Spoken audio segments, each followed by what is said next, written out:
স্বাগতম এলডিএফকে ষষ্ঠম প্রতিষ্ঠা বার্ষিকী উদযাপনের এই বিশেষ মুহূর্তে।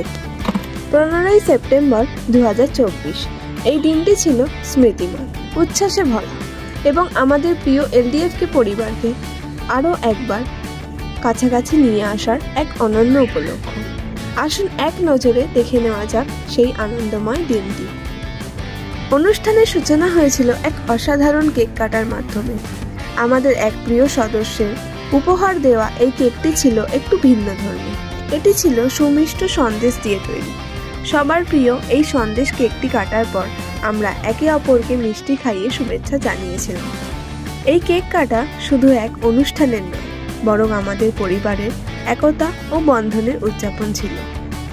এরপর আসে একটি চিরস্মরণীয় মুহূর্ত, এলডিএফকে নতুন অ্যানথেমের আনুষ্ঠানিক উন্মোচন। আমাদের সবার প্রিয় হিয়া এই গানটি তার অসাধারণ কণ্ঠে পরিবেশন করে।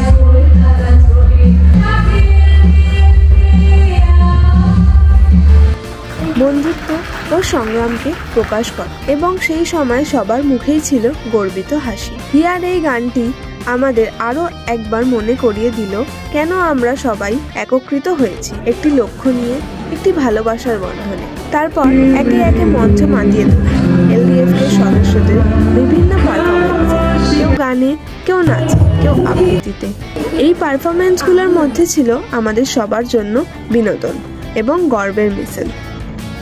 কিন্তু শুধুমাত্র আনন্দে সীমাবদ্ধ ছিল না এই দিনটি। সম্প্রতি কলকাতায় ঘটে যাওয়া ধর্ষণ মামলার প্রতিবাদ জানাতে আমাদের সদস্যরা কণ্ঠ মিলিয়ে তুলে ধরেছিল সেই ক্ষোভ।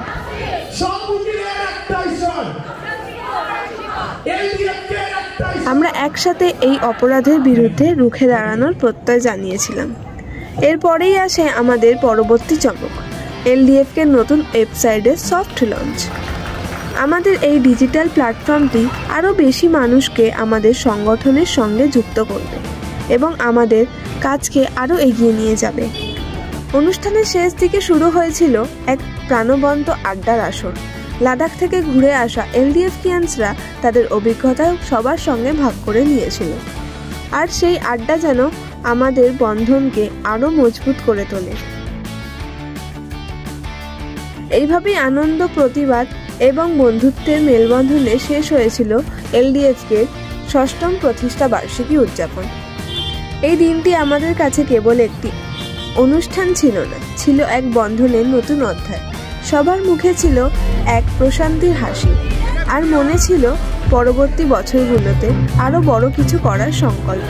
পরবর্তী বছরগুলোতে আরও উদযাপন ও সাফল্যের গল্প নিয়ে দেখা হবে।